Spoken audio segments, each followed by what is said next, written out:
യുഎയിലെ Fujairah എമിറേറ്റിലുള്ള ഒരു beach റിസോർട്ടിലേക്ക് ഞങ്ങൾ friends എല്ലാവരും കൂടെ നടത്തിയ ഒരു സ്റ്റെക്കേഷൻ്റെ വീഡിയോ ആണ് ഇന്നത്തെ വ്ളോഗ്. ലഞ്ച് കഴിക്കാനായിട്ട് കോഴിക്കോട് സ്റ്റാർ എന്ന് പറഞ്ഞ റെസ്റ്റോറൻറ്റിൽ വന്നേക്കുവാണ്. അതിവിടെ ദുബായ് കിസൈസ് ഭാഗത്താണ്. അപ്പോൾ ഞങ്ങൾ ഇവിടുന്ന് ഇന്നത്തെ സ്പെഷ്യലായിട്ടുള്ള പ്രോൺസ് ബിരിയാണി കഴിക്കണം എന്ന് എനിക്ക് തോന്നി. അപ്പോൾ അത് കഴിച്ച് ഞങ്ങൾ ഫ്രണ്ട്സ് എല്ലാവരും ഇവിടെ വന്നിട്ടുണ്ടായിരിക്കും. അപ്പോൾ അവിടെ നിന്ന് ഞങ്ങൾ ഒന്നിച്ച് ഞങ്ങളുടെ ജേർണി സ്റ്റാർട്ട് ചെയ്യും. നമ്മളുടെ ഫ്രണ്ട്സ് എല്ലാവരും കോഴിക്കോട് സ്റ്റാർ റെസ്റ്റോറൻറ്റിൽ എത്തിയിട്ടുണ്ട്. പ്രോൺസ് ബിരിയാണി കഴിക്കണം എന്നുള്ള ആഗ്രഹത്തിലാണ് ഞാൻ ഈ പ്ലേസ് സജസ്റ്റ് ചെയ്തത്. പക്ഷേ അവിടെ ചെന്നപ്പോൾ പ്രോൺസ് ബിരിയാണി അവൈലബിൾ ആയിരുന്നില്ല. ഞാനൊരു 5 years മുന്നേ ഇവിടെ നിന്നൊരു അടിപൊളി പ്രോൺസ് ബിരിയാണി കഴിച്ചിട്ടുണ്ടായിരുന്നു. അതേ സെയിം ബിരിയാണി തപ്പി ഞാൻ പല പ്രാവശ്യം പിന്നീട് പോയിട്ടുണ്ട്. പക്ഷെ അന്നൊന്നും അത് അവൈലബിൾ അല്ലായിരുന്നു. തവണ വെയിറ്ററോട് ചോദിച്ചപ്പോൾ പുള്ളി പറഞ്ഞത് അവരുടെ മെനുന്ന് തന്നെ അവർ പ്രോൺസ് ബിരിയാണി മാറ്റി, കാരണം അത് അധികം ആളുകളൊന്നും ഓർഡർ ചെയ്യുന്നില്ല എന്ന്. പക്ഷേ എനിക്ക് അന്ന് കഴിച്ച ഓർമ്മയിൽ വളരെ നല്ലതായിട്ടായിരുന്നു തോന്നിയത്. ഫുഡൊക്കെ കഴിച്ചപ്പം എല്ലാവർക്കും കുറച്ചുകൂടി എനർജി വന്നു. ഞങ്ങൾ കുറച്ച് നേരം അവിടെ നിന്ന് ചിറ്റ് ചാറ്റിംഗ് സെഷനൊക്കെ കഴിഞ്ഞ് എങ്ങനെ നമ്മൾ സ്റ്റാർട്ട് ചെയ്യണം, ഏത് പോയിന്റിൽ ഇടയ്ക്ക് സ്റ്റോപ്പ് ചെയ്യണം എന്നൊക്കെ ഡിസൈഡ് ചെയ്തതിന് ശേഷം ഫുജൈറയ്ക്കുള്ള ജേർണി അവിടുന്ന് സ്റ്റാർട്ട് ചെയ്തു.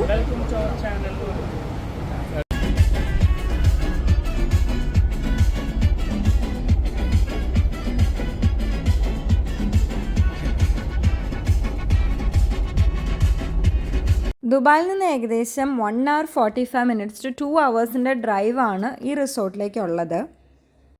ഞങ്ങൾ ഇതുപോലെയുള്ള ലോങ് ഡ്രൈവ്സ് പോകുമ്പോൾ ഒരു 1 hour കൂടുതൽ കണ്ടിന്യൂസ് ഡ്രൈവ് ചെയ്യാറില്ല. 1 hour കഴിയുമ്പോൾ നമ്മൾ എവിടെയെങ്കിലും സ്റ്റോപ്പ് ചെയ്യാനുള്ള ഓപ്ഷൻ ഉണ്ടെങ്കിൽ അവിടെ നിർത്തി ഒന്ന് റിഫ്രഷ്ഡ് ആയതിനു ശേഷമാണ് ജേർണി കണ്ടിന്യൂ ചെയ്യാറുള്ളത്. ഇത്തവണയും ഞങ്ങൾ അതുപോലെ ഒരു പെട്രോൾ സ്റ്റേഷനിൽ കുറച്ച് സമയം നിർത്തി. പ്ലസ് നമ്മുടെ 3rd കാർ വരാനുള്ള വെയിറ്റിംഗ് ടൈമും കൂടി ഉണ്ടായിരുന്നു.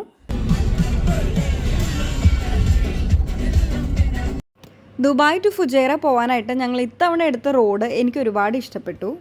നമ്മൾ സാധാരണ ദുബായിൽ ഷാർജയിൽ സിറ്റിയിലൂടെ പോകുമ്പം 2 സൈഡിലും വലിയ ബിൽഡിങ്സ് ആണ് കാണാറുള്ളത്. അതിന് അതിൻ്റേതായ ഭംഗിയുണ്ട്. പക്ഷേ ഇങ്ങനെ നാച്ചുറൽ ആയിട്ടുള്ള കാര്യങ്ങൾ കാണുമ്പം അതിന് വേറൊരു ഭംഗിയാണ് എനിക്ക് എപ്പോഴും തോന്നാറുള്ളത്. ഈ റോഡിലൂടെ നമ്മൾ ആദ്യം പോകുമ്പോൾ 2 സൈഡിലും മൗണ്ടെയ്ൻസ് ആണ് കാണുന്നത്.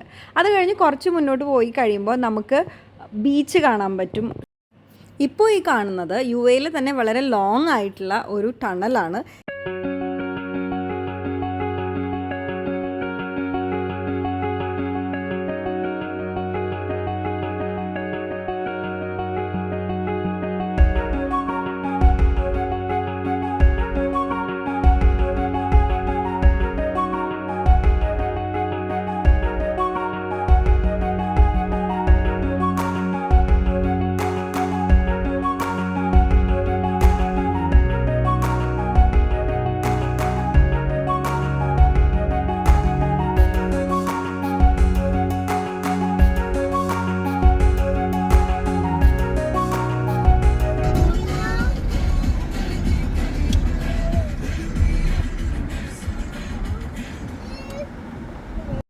ഇതാണ് ഞാൻ നേരത്തെ പറഞ്ഞത്, നമുക്ക് ഒരു സൈഡിൽ ബീച്ച് കാണുന്ന സെക്ഷൻ എത്തും കുറച്ച് ദൂരം പോയി കഴിയുമ്പോൾ. ടുവേർഡ്സ് ഫുജൈറ എത്താറാവുമ്പോഴാണ് ഇതുപോലെ നമ്മൾ ബീച്ച് സൈഡ് കാണുന്നത്. ഇപ്പോഴും നമ്മുടെ ലെഫ്റ്റ് സൈഡിൽ, അതായത് നമ്മൾ ടുവേർഡ്സ് ഫുജൈറ പോകുമ്പോൾ ലെഫ്റ്റ് സൈഡിൽ മൗണ്ടെയ്ൻസ് തന്നെയാണുള്ളത്, റൈറ്റ് സൈഡിൽ കടലാണുള്ളത്. അങ്ങനെ ഫൈനലി ഞങ്ങൾ ഡെസ്റ്റിനേഷനിലെത്തി. മിരാമർ ബീച്ച് റിസോർട്ടിലേക്കാണ് ഞങ്ങൾ വന്നത്. നേരത്തെ ഞാൻ പറഞ്ഞിട്ടുണ്ടായിരുന്നു. അപ്പോൾ ഇനി നമ്മൾ ചെന്ന് ചെക്ക് ഇൻ ചെയ്ത് നമ്മുടെ ലഗേജൊക്കെ റൂമിൽ വെക്കണം. അതിനുശേഷം ഇവിടെ ബീച്ച് ആക്സസ് ഉണ്ട്, പൂളുണ്ട്, അങ്ങനത്തെ ആക്ടിവിറ്റീസൊക്കെ ചെയ്യാൻ വേണ്ടിയിട്ട് ഇറങ്ങണം. നമ്മുടെ ഡെയിലി നോർമൽ ബിസി ലൈഫിൽ നിന്ന് ഇതുപോലെയുള്ള ഒരു ചെറിയ ചെറിയ എസ്കേപ്സ് നമുക്കൊന്ന് റിഫ്രഷ്ഡ് ആവാനോ അല്ലെങ്കിൽ റീചാർജ്ഡ് ആവാനോ ഒക്കെ ഹെൽപ്പ് ചെയ്യും. അതുകൊണ്ട് തന്നെ ഞങ്ങൾ ഫ്രണ്ട്സ് എല്ലാവരും കൂടെ ഇതുപോലെയുള്ള ട്രിപ്സ് ഇടയ്ക്കിടയ്ക്ക് പോവാറുണ്ട്. അവിടെ വേല പാർക്കിംഗ് സൗകര്യം ഉണ്ടായിരുന്നു. അതുപോലെ ലഗേജസൊക്കെ ഹോട്ടലിൽ നിന്നുള്ളവർ തന്നെയാണ് നമ്മുടെ റൂമിൽ എത്തിക്കുന്നത്. ചെക്ക് ഇൻ പ്രോസസ്സും വളരെ ഈസി ആയിരുന്നു. ഞങ്ങൾക്ക് അധികം വെയിറ്റിംഗ് ടൈമും ഒന്നും ഉണ്ടായിരുന്നില്ല. പിന്നെ ആ റിസോർട്ട് മൊത്തത്തിൽ കാണുമ്പോൾ നല്ല ഗ്രീനാണ്. അതുമാത്രമല്ല കമ്പയർ ടു ദുബായ് ഫുജൈറയിലെ വെതർ കുറച്ചും കൂടെ ബെറ്റർ ആയിരുന്നു. അവിടെ ഞങ്ങളെത്തിയപ്പോൾ ഒരു 3:30-4 o'clock ആയിട്ടുണ്ടായിരുന്നു. ആ സമയത്ത് 30-34 ആ റേഞ്ചിലായിരുന്നു ടെമ്പറേച്ചർ ഉണ്ടായിരുന്നത്. ദുബായിൽ ആ സമയത്തൊക്കെ 40 ആണ്. നമുക്കിങ്ങനെ പുറത്തു കൂടെ നടക്കുക എന്ന് പറയുന്നത് ഒട്ടും ഈസി ആയിട്ടുള്ള കാര്യമല്ല ദുബായിൽ. പക്ഷേ ഫുജൈറയിൽ കമ്പാരിറ്റീവ്ലി അത് ബെറ്റർ ആയിരുന്നു. പിന്നെ ഇത് ബീച്ച് സൈഡും കൂടെ ആയതുകൊണ്ട് കാറ്റുണ്ടായിരുന്നു. അധികം ചൂടൊന്നും ഞങ്ങൾക്ക് ഫീൽ ചെയ്തില്ല.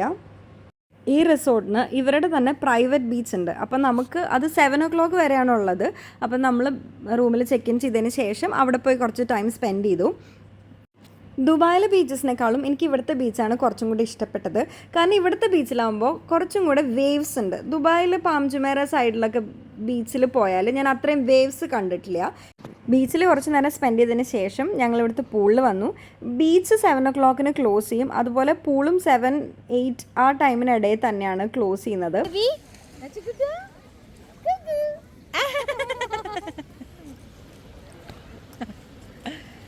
പൂളിൽ ടൈം സ്പെൻഡ് ചെയ്യുന്നത് ഞങ്ങളുടെ കൂട്ടത്തിൽ ചെറിയ ആളുകൾക്കും വലിയ ആളുകൾക്കും ഒക്കെ ഇഷ്ടമുള്ള കാര്യമാണ്. അപ്പോൾ ഞങ്ങൾ റിസോർട്ടിലൊക്കെ പോയിട്ടുണ്ടെങ്കിൽ പൂളിൽ മാക്സിമം സമയം കളിച്ച് ആ ക്ഷീണമാകുമ്പോഴേ അതിന് കയറാറുള്ളൂ.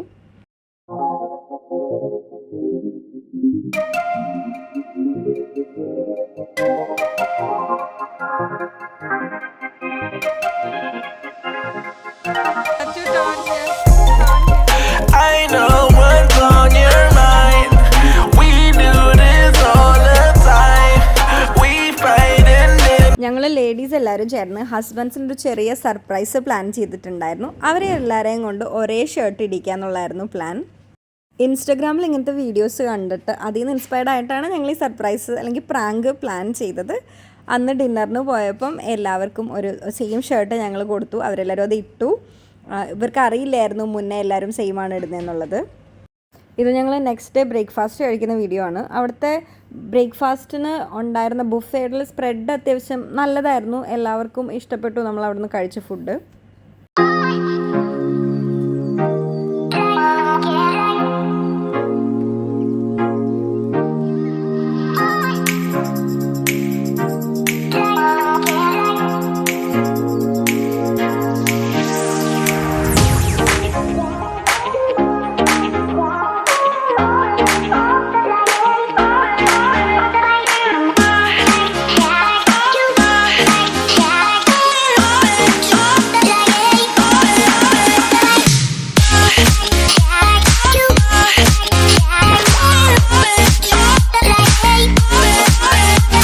ബ്രേക്ക്ഫാസ്റ്റിന് ശേഷം ഞങ്ങൾ കുറച്ച് സമയം കൂടെ ആ റിസോർട്ടിൽ സ്പെൻഡ് ചെയ്തു. അതിനുശേഷം നമ്മൾ റൂമിൽ പോയി പാക്കിംഗ് ഒക്കെ ചെയ്തു. നമ്മൾ ലേറ്റ് ചെക്ക് ഔട്ട് റിക്വസ്റ്റ് ചെയ്തിട്ടുണ്ടായിരുന്നു. അപ്പം അവർ 12 PM ചെക്ക് ഔട്ട് എന്നുള്ള ടൈം നമുക്ക് 3 PM വരെ ആക്കി തന്നു.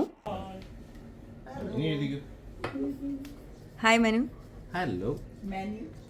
Hi Irene. ഐറിൻ ബിസിയാണ്. 3 മണിയായപ്പോൾ ഞങ്ങൾ ചെക്ക് ഔട്ട് ചെയ്യാനായിട്ട് റിസപ്ഷനിലേക്ക് പോയി.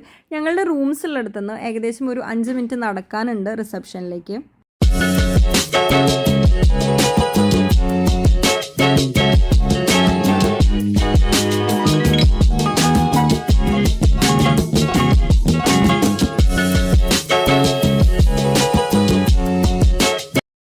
നമ്മളുടെ നോർമൽ ലൈഫ് എപ്പോഴും ഒരുപാട് തിരക്കായിട്ടും ഓഫീസിലെ കാര്യങ്ങളായിട്ടും ടെൻഷനായിട്ടും ഒക്കെയാണ് പോവുക.